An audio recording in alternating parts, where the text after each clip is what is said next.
Saya harap saudara-saudara Jarum sebagai pemilik Como ini belajar dari para orang-orang Thailand, pemilik klub Eropa. Jangan belajar dari orang-orang Malaysia yang memiliki klub Eropa. Kenapa? Karena orang-orang Thailand seperti Thaksin Shinawatra di Man City, kemudian Leicester City itu dulu sampai sekarang juga memberi kesempatan kepada pemain lokal Thailand untuk bermain di sana. Beda dengan Vincent Tan, kemudian dengan Tony Fernandes yang sama sekali tidak memberi kesempatan pemain lokal Malaysia. Harapan saya Como akan mempekerjakan pemain Indonesia musim depan, saudara. Halo saudara-saudara, jumpa lagi dengan komentator gadungan di sini. Dengan komentator yang gadungan. Seperti biasa, saudara-saudara, seperti biasa. Kalau kita sudah bertemu, pasti akan ada yang kita bicarakan. Kita perbincangkan, kita bahas, kita ulas, kita analisis, kita cakap, kita bacotin, kita gibahin. Kita cangkeman tentang sepak bola di seputaran Asia Tenggara, di negara-negara tetangga, negara-negara jiran, negara-negara serumpun, Indonesia, Malaysia, Thailand, Vietnam, Laos, Myanmar, Brunei Darussalam, Kamboja, Timor Leste, Singapura, Filipina, Wakanda, Konoha, negara api, negara angin, negara air, negara dongeng, dan sekitarnya. Semua akan kita bicarakan secara fair, secara jujur, secara adil, tanpa muatan politik, tanpa kebencian, tanpa provokasi, saudara-saudara. Hanya berdasarkan fakta dan bukan klaim semata, baik yang sudah lama maupun yang terkini. Bebas, saudara-saudara, bebas, bebas, bebas. Yang penting sopan.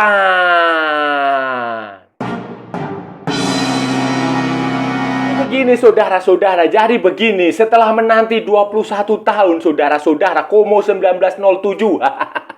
Klubnya begitu namanya, Como 1907, karena lahir awal dia itu 1907. Itu akhirnya promosi ke Serie A, kompetisi kasta tertinggi Italia, setelah menjadi runner up di Serie B musim ini, runner up Serie B 2023-2024. Como ini penting kita bahas karena ini dimiliki oleh orang-orang Indonesia, oleh keluarga Hartono, oleh Bambang Hartono, oleh Michael Hartono, dari grup Jarum. Grup Jarum kan kita tahu sendirilah, manusia terkaya. Mereka adalah orang paling kaya di Indonesia. Itu keluarga Hartono, itu pemilik BCA juga, Bank BCA. Itu mereka promosi setelah 21 tahun menanti, saudara-saudara. Bukan hanya setelah 21 tahun, setelah 3 kali atau 2 kali bangkrut, pokoknya saudara-saudara, bankrupsi. Bangkrut, balik lagi, hidup lagi, mulai lagi dari nol, mulai dari seri D, kemudian merangkak lagi, dan akhirnya setelah penantian yang panjang dan luar biasa, saudara-saudara, mereka akhirnya promosi. Bayangin 21 tahun, dan ya itu cerita-cerita dia tentang bangkrut itu yang memang ini sangat menginspirasi, saudara-saudara. Klub ini sangat menginspirasi, dan bagaimana keluarga Hartono, grup Jarum mengambil alih Como ini memang luar biasa, harus dijadikan panutan. Dulu itu Jarum itu adalah menjadi sponsor utama di kompetisi sepak bola di Indonesia, Liga Jarum, kalau saudara-saudara ingat dulu, Liga Super ISL Jarum, divisi utama Jarum. Sudah lama sekali. Tapi kemungkinan mereka kapok atau jerah atau apalah, atau kecewa atau apa, sehingga mereka tidak melanjutkan kerjasama di menyponsori sepak bola di Indonesia, baik klub maupun liga, sehingga mereka kemudian sejak 2019 itu mengalihkan investasi sepak bolanya ke Eropa sana,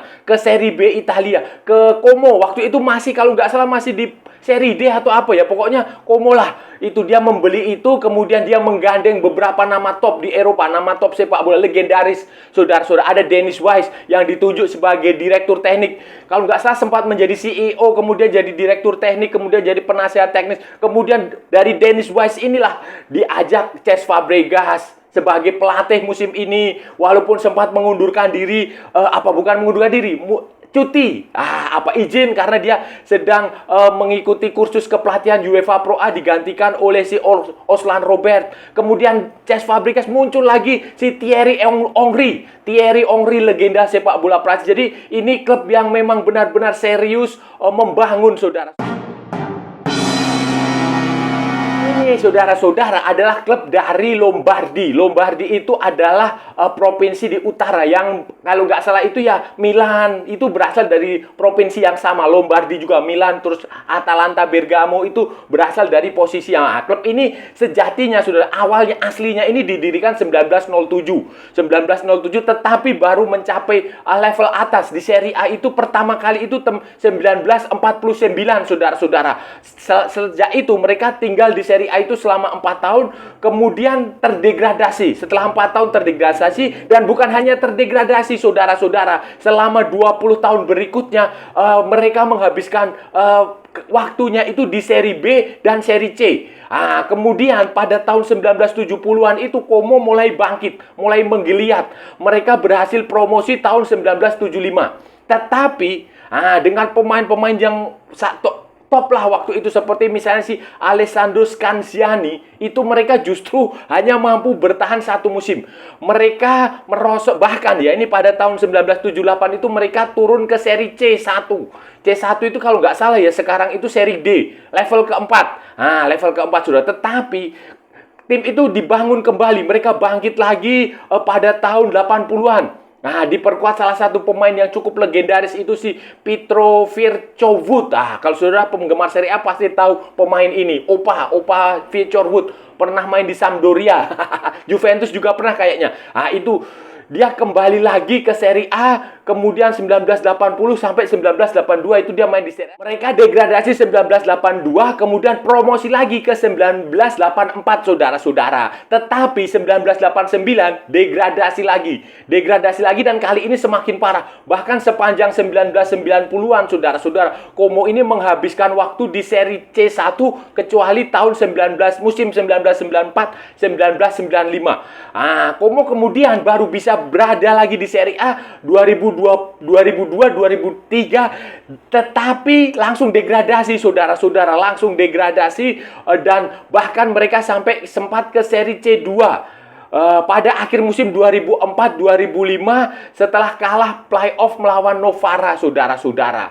Kemudian selanjutnya Como dinyatakan bangkrut dan harus terlempar ke seri D, saudara. Bangkrut pada 2004, saudara-saudara. Como ini bangkit lagi, tetapi pada 2016 atau 2017 lah, itu Como kembali bangkrut, saudara-saudara. Kembali bangkrut dan mereka harus memulai lagi dari seri D. Begini, di Italia itu ada aturan yang menyatakan bahwa klub yang sudah bangkrut itu bisa berdiri lagi dengan nama perusahaan baru, tetapi dia mewarisi sejarah klub tersebut. Kalau saudara ingat kasus seperti Fiorentina, itu dulu juga seperti itu. Mereka sempat bangkrut, kemudian bangun lagi dengan perusahaan baru, tetapi perusahaan ini mewarisi yang sejarah yang lama. Itu Fiorentina pernah seperti itu. Dan ini juga terjadi dengan Como. Como kemudian pada 2019 itu barulah keluarga Hartono ini, saudara-saudara. Jarum Super itu masuk. Dan Jarum Super, ketika Jarum Super masuk itu luar biasa. Kondisinya hancur-hancuran. Hanya ada 1 atau 2 atau 3 pemain dari musim sebelumnya. Kemudian stadionnya buruk sekali, hancur,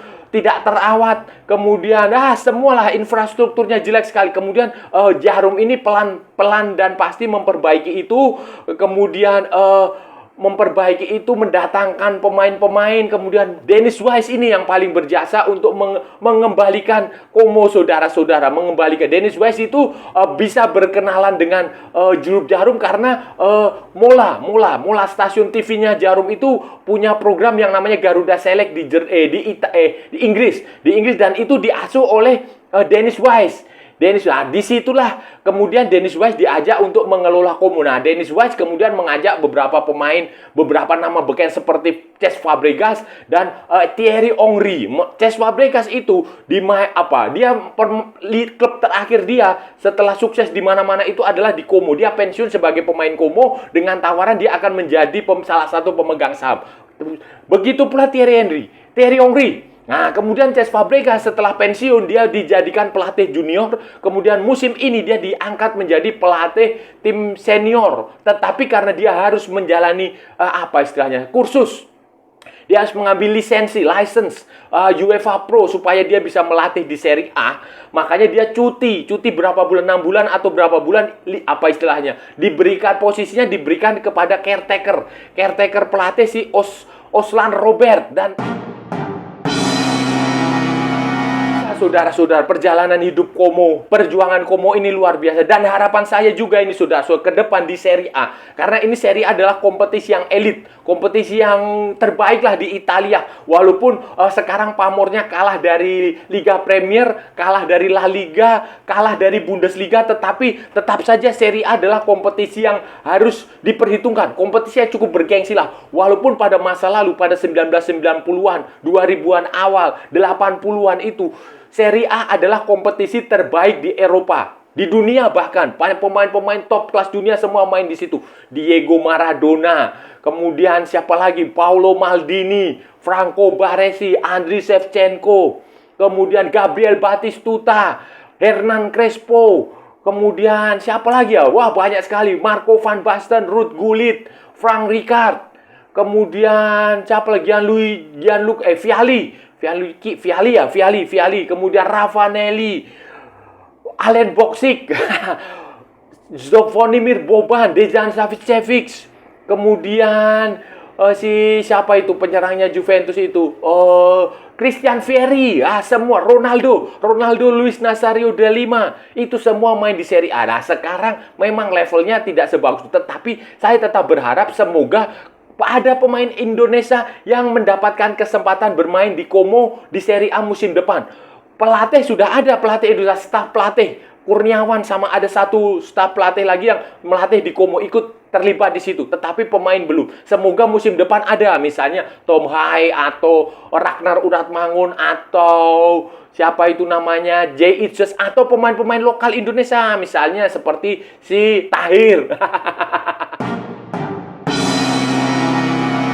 Hartono ini, saudara-saudara, Como Jarum ini harus belajar dari orang-orang Thailand, pemilik klub di Eropa sana.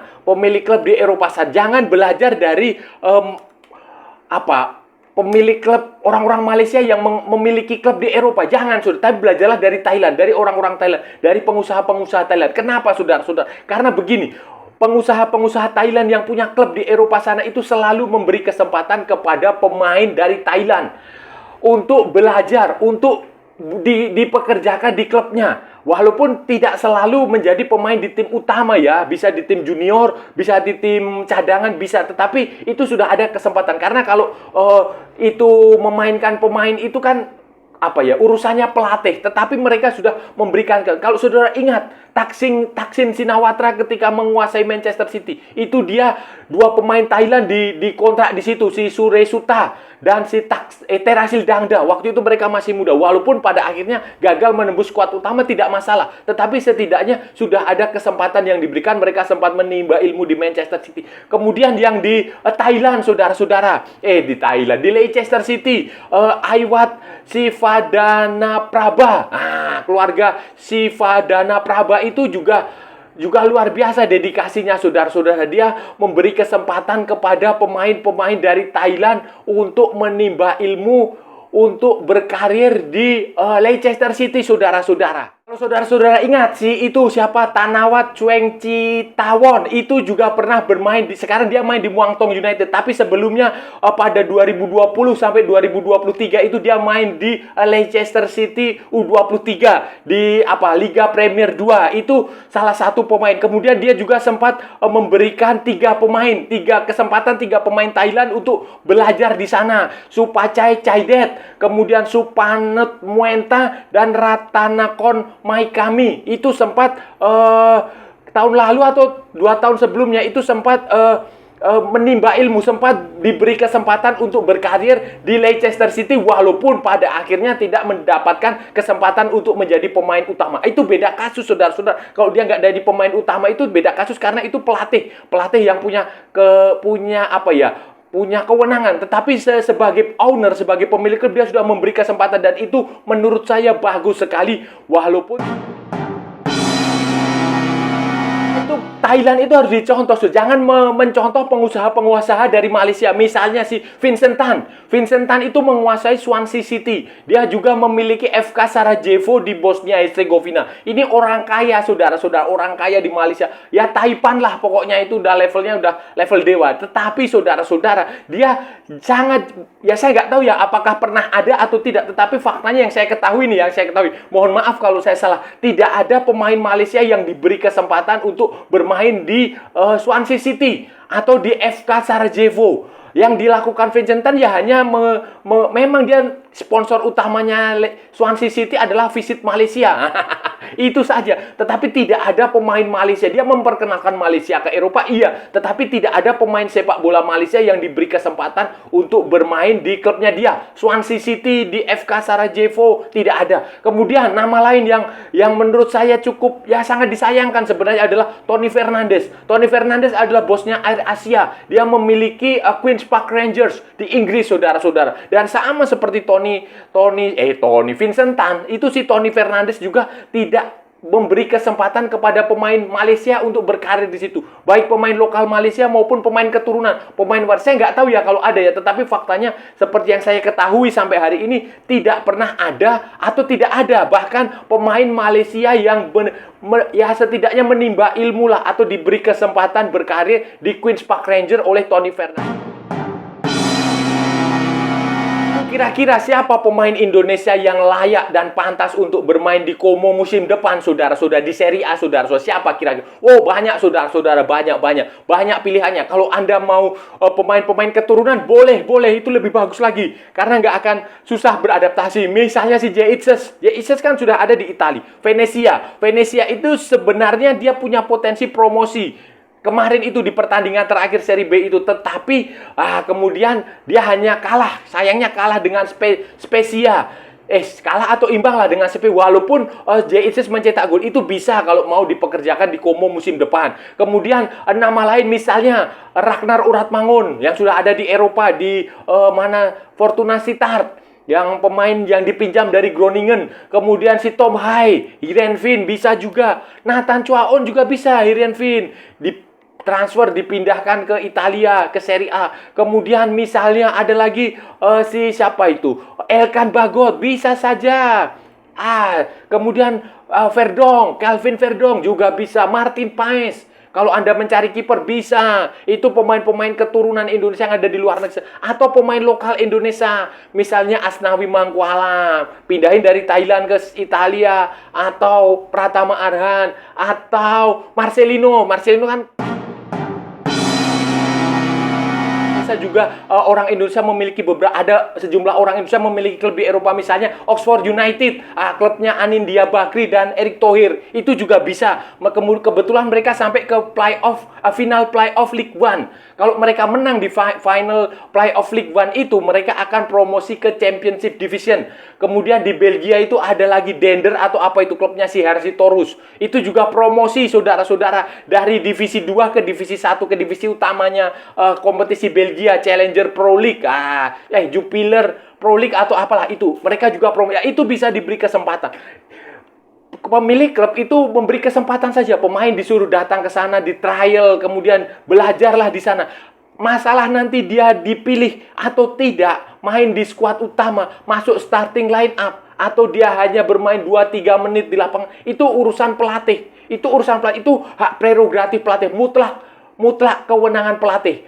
Pemilik klub tidak bisa campur tangan. Tetapi setidaknya pemilik klub sudah memberikan itikat baik, sudah memberikan sinyal positif bahwa tujuan dia membeli klub itu bukan hanya semata berbisnis, bukan semata investasi, tetapi juga ingin membangun sepak bola Indonesia dengan memberikan kesempatan kepada pemain-pemain Indonesia untuk berkarir di klubnya itu. Dan saudara-saudara, itu tadi pembahasan kita hari ini, saudara-saudara. Kita sudah bicara panjang lebar dari A sampai Z, dari barat sampai ke timur, dari utara sampai ke selatan, dari Sabang sampai Merauke, dari Pulau Rote sampai Pulau Miangas. Kita sudah membicarakan sebuah klub, sebuah tim yang dimiliki orang Indonesia, yang dimiliki oleh grup Jarum, dimiliki oleh keluarga Hartono di Italia, Como 1907. Como ini adalah klub seri B yang baru saja menjadi runner up dan mereka memastikan diri promosi setelah menunggu 21 tahun. Terakhir kali mereka main di seri A itu adalah 2003, saudara-saudara. Setelah itu promosi, kemudian ada klub ini 3 kali bangkrut, saudara-saudara. 3 kali bangkrut, bayangin. 3 kali bangkrut, terus berdiri, bangun, berdiri, mulai lagi dari seri D. Dan kemudian ada keluarga Hartono ini, Jarum Super, dan dia menggandeng nama-nama beken. Dennis Wise digandeng, kemudian Cesc Fabregas digandeng, Thierry Henry digandeng, dan sekarang mereka berhasil mewujudkan mimpi itu sejak 2019 itu dibeli oleh Jarum. Kemudian sekarang 2024 mereka berhasil promosi ke Serie A, saudara-saudara. Dan harapan saya adalah musim depan di Serie A akan ada pemain dari Indonesia yang dipekerjakan di Como, saudara-saudara. Kalau pelatih kan sudah ada Kurniawan di situ, staf pelatih. Kemudian pemain ini yang penting, saudara-saudara. Pemain apakah nanti Jay Itzes ditransfer dari Venezia, atau mungkin saja Ragnar Uratmangun, Tom Hai, bisa saja, saudara-saudara. Martin Paes, mungkin saja. Atau pemain-pemain lokal dari Indonesia, misalnya Rizky Ridho, Marcelino Ferdinand, kemudian Hoki Caraka, siapapun itulah. Tahir juga boleh, Tahir juga boleh, atau Toel juga boleh.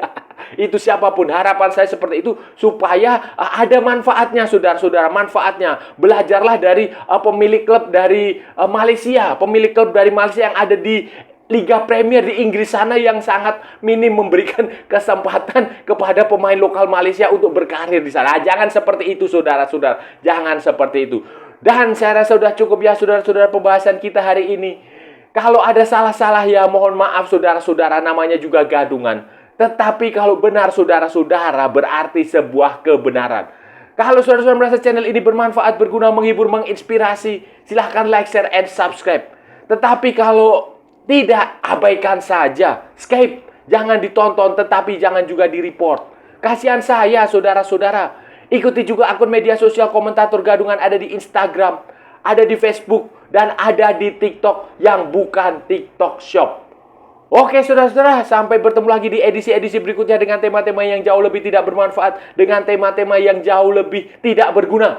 Salam olahraga dan merdeka!